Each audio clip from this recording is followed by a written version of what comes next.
Today we'll talk about how can you add a trace on your Google Chrome app.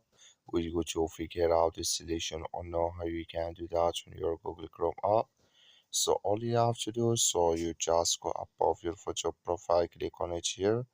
So then it's going to take you to this list here. So then all you have to do, just click here on manage your Google account, just click on it here.